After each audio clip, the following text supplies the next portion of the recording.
नमस्ते दोस्तों। आज हम आपके साथ एक महत्वपूर्ण विषय पर बात करने वाले हैं। कई बार ऐसा देखा गया है कि किसी बड़ी दुर्घटना या शोक समाचार के बाद कुछ व्यक्तियों की याददाश्त खो जाती है। व्यक्ति अपने अतीत को भूल जाता है, अपने सगे संबंधियों और मित्रों को भी भूल जाता है, यहाँ तक कि वह अपना नाम तक भूल जाता है। मनोविज्ञान में इस रोग को स्मृति लोप यानी अमनीसिया कहते हैं। तो दोस्तों, आज मैं बताऊंगी कि एमनेसिया यानी भूलने की बीमारी कैसे होती है और इसे कैसे ठीक किया जाता है। तो चलिए जानते हैं।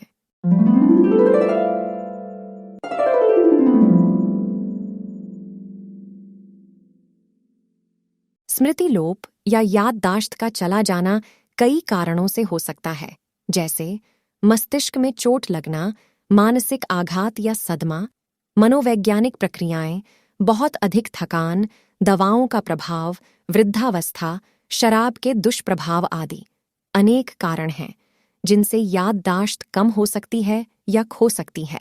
याददाश्त खोने का कारण चाहे कुछ भी हो, लेकिन मस्तिष्क में होने वाला प्रभाव लगभग एक सा ही होता है। याददाश्त मस्तिष्क में उपस्थित न्यूरॉन्स के द्वारा कायम रहती है। जब ये न्यूरॉन्स किसी कारणवश प्रभावित हो जाते हैं, तब स्मृति लोप हो जाता है। न्यूरॉन्स मस्तिष्क के सभी हिस्सों में होते हैं। ये अलग अलग समय की बातों का रिकॉर्ड रखते हैं। जिस हिस्से के न्यूरॉन्स प्रभावित होते हैं, उस हिस्से की याददाश्त समाप्त हो जाती है। स्मृति लोप में या तो याददाश्त खोने से पहले की बातें याद नहीं रहती या याददाश्त खोने के बाद की घटनाएं याद नहीं रहती। स्मृति लोप कुछ हफ्तों, महीनों और वर्षों तक भी रह सकता है। कुछ ऐसे भी व्यक्ति देखे गए हैं जिनकी याददाश्त जीवन भर के लिए चली जाती है। जब आदमी की याददाश्त वापस आती है, तब भूली हुई सभी बातें याद आ जाती हैं।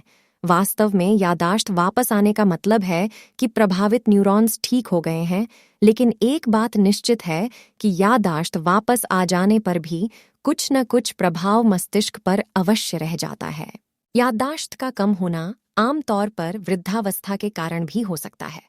कभी कभी peptic ulcer, high blood pressure या दमे की बीमारी के कारण भी याददाश्त कमजोर हो जाती है। अगर आप स्टूडेंट हैं, तो आपको बहुत ही जरूरी ज्ञान की बात बताते चलें। मानव स्मरण शक्ति यानी याददाश्त के दो भाग होते हैं। पहला, थोड़े समय की स्मृति, और दूसरा, लंबी अवधि की स्मृति। मस्तिष्क को ज्ञानेंद्रियों द्वारा सूचना मिलती है। वह 1 सेकंड के 3/10वें हिस्से तक उसके सूचना संग्रह के भंडार में रहती है।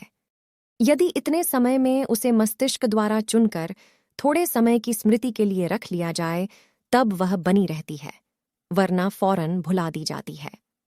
थोड़े समय के लिए जो सूचनाएं एकत्रित की जाती हैं, उनका उपयोग करने के बाद मस्तिष्क उन्हें भूल जाता है। यह सूचना स्थायी स्मृति में नहीं बन पाती, क्योंकि उसके लिए एकाग्रता की आवश्यकता पड़ती है। मस्तिष्क 6 या 7 इकाइयां तक याद रख सकता है। थोड़े समय की याददाश्त को स्थायी याददाश्त बनाने के लिए उसे बार बार दोहराने की आवश्यकता पड़ती है। स्थायी याददाश्त असीमित होती है। इसके द्वारा मनुष्य वर्षों पहले की घटनाओं को याद कर सकता है। स्नायु कोशों में रहने वाली विद्युतीय क्रिया द्वारा उनकी बनावट में परिवर्तन हो जाते हैं, जिसके फलस्वरूप कोई याददाश्त स्थायी बनती है। अब बात करते हैं याददाश्त के संरक्षण की। आपकी याददाश्त आपके जीवन की महत्वपूर्ण स्रोत होती है और इसे स्वस्थ रखना आपके लिए बेहद महत्वपूर्ण है। आजकल की डिजिटल युग में हम अपनी याददाश्त को स्थायित करने के लिए विभिन्न तकनीकों का उपयोग कर सकते हैं। पहला, हमें अपने दिनचर्या में पौधों पर पानी देने की आदत डालनी चाहिए। नियमित व्यायाम, पौधों की देखभाल और सही आहार आपकी याददाश्त को सुधार सकते हैं। दूसरा, हमें मेडिटेशन और माइंडफुलनेस के प्रैक्टिस को अपने जीवन में शामिल करना चाहिए। यह आपकी मानसिक तंत्र को शांत रखने में मदद करता है, जिससे आपकी याददाश्त भी बेहतर हो सकती है। तीसरा, याददाश्त को सुरक्षित रखने के लिए आपको समय समय पर विभिन्न मस्तिष्क व्यायाम और पहेलियों का अभ्यास करना चाहिए। सोने से पहले किताब पढ़ना अच्छा तरीका हो सकता है।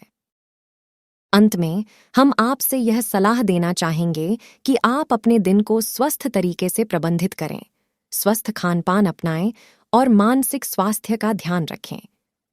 याददाश्त की सफलता आपके स्वस्थ जीवन शैली में निहित है और हम उम्मीद करते हैं कि यह वीडियो आपके लिए महत्वपूर्ण साबित होगा।